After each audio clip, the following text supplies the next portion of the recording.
गणेशाय नमः. सार्थ श्री ज्ञानेश्वरी. माऊलींच्या चरणी माझे साष्टांग दंडवत. गीता श्रवणाच्या माध्यमातून या गीतेची म्हणजेच ज्ञानेश्वरीची जितकी अक्षरे अंतःकरणात प्रवेश करतील तितके अश्वमेध यज्ञ केल्याचे पुण्य त्या भाग्यवंतास प्राप्त होईल. अध्याय 9. राजविद्या राजगुह्य योग. मराठी सारांश वाचन.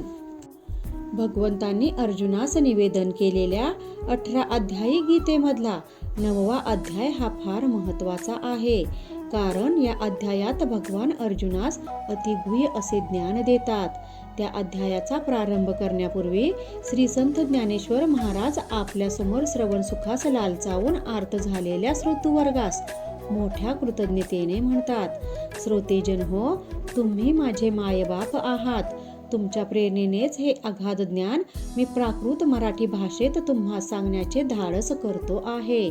लेकराच्या बोबड्या बोलांनी माय सुखावते, मुलाने भरवलेला प्रेमळ घास पिता आपले मोठेपण विसरून आनंदाने खातो.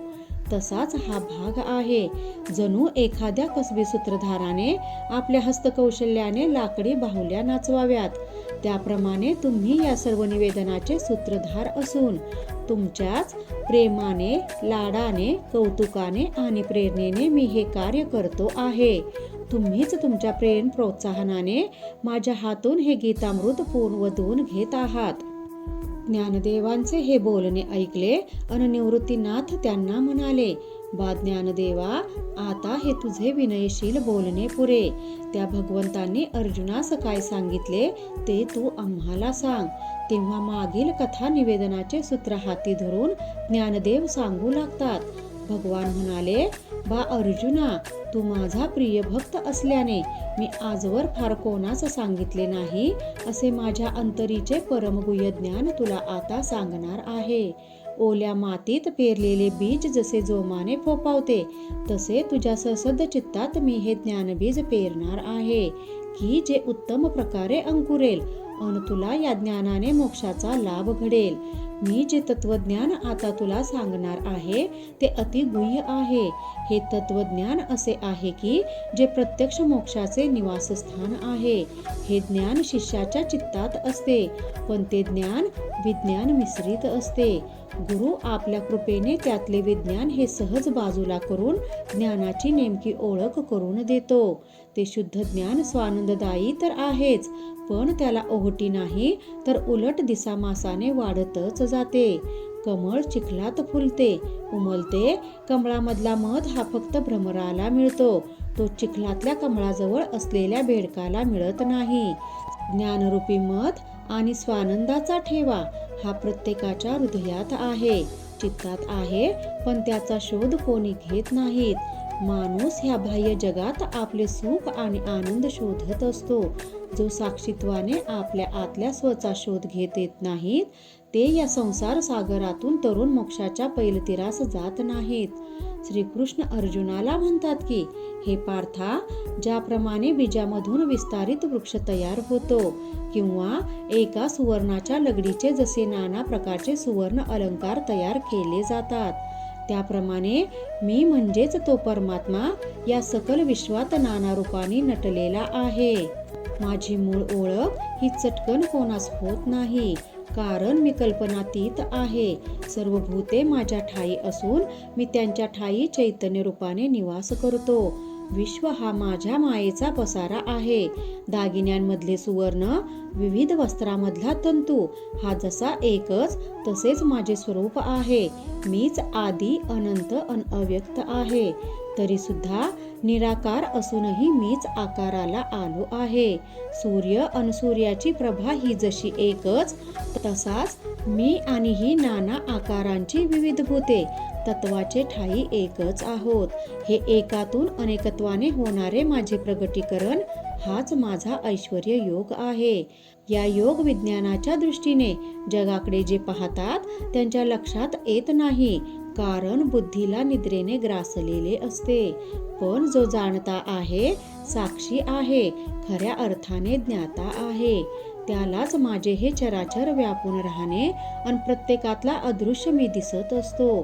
पार्था, तू सुद्धा जेव्हा याच साक्षी भावाने माझ्याकडे पाहू लागशील तेव्हा तुला सुद्धा सर्वत्र माझेच दर्शन घडेल.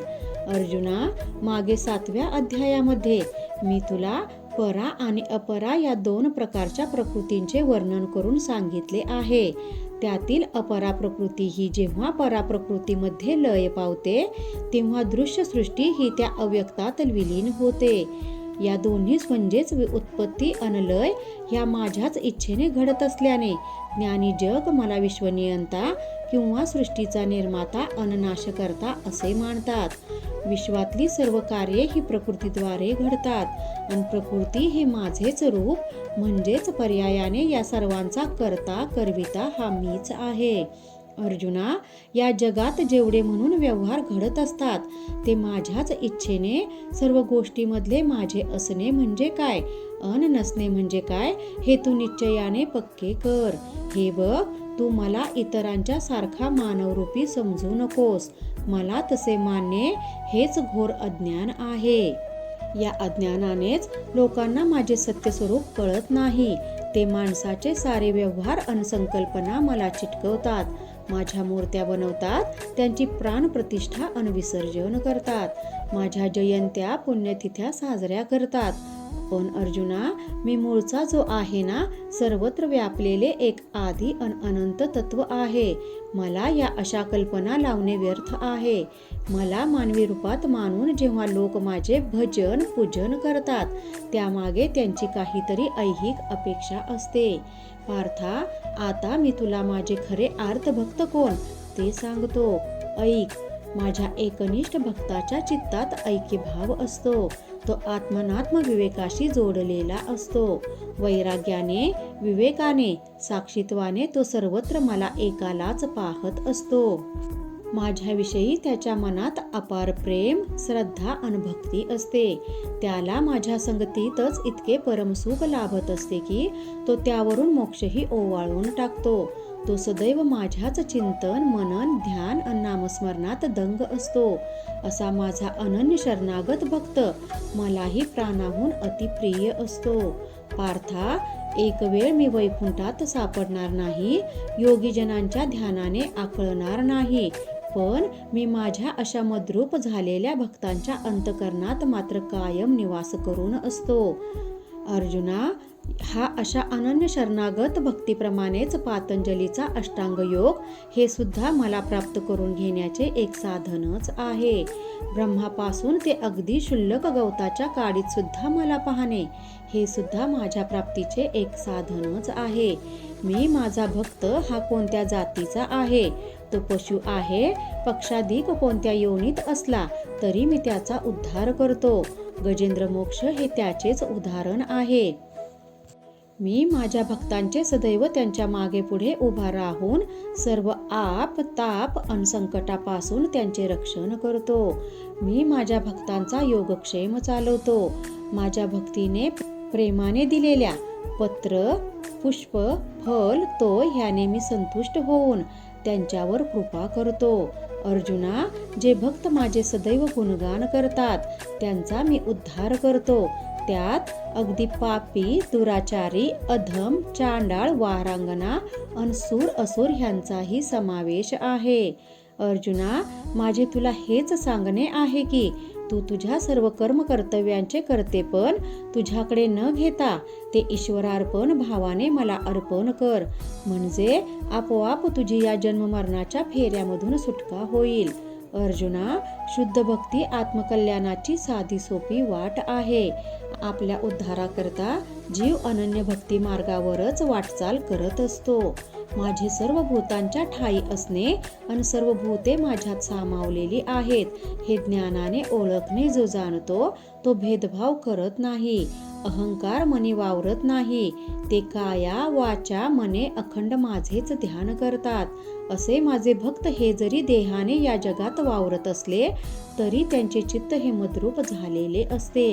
अशा माझ्या एकनिष्ठ भक्तांना त्यांच्या मृत्यूनंतर पुन्हा नश्वर देह प्राप्त होत नाही. ते मुक्त होतात. माणसाच्या अंतकाळी त्यांची बुद्धी जशी असेल तशी गती त्याला प्राप्त होते.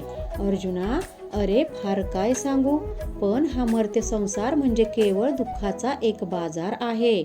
जे या दुःखरूपी संसारात कल्पनेच्या सुखभोगापायी आसक्त होतात ते अतृप्त, अशांत आणि अस्वस्थ राहतात.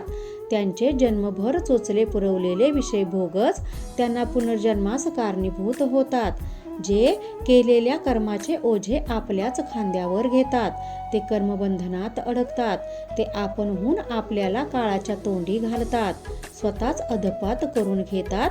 दुःखरूप संसार सुखाचा मानून त्यात अडकून पडतात. जीव हा त्याच्या जीवाभावाने माझ्यापासून म्हणजेच परमात्म्यापासून दुरावत असतो. म्हणून हे सख्या अर्जुना, माझे तुझ्यावर जे अपार प्रेम आहे, सख्य आहे, त्या प्रेमापोटीच मी तुला हे सांगतोय की ह्या इतर जनांसारखा तू होऊ नकोस. तू ज्ञानाने, साक्षीने, भक्तीने मला ओळखून घे.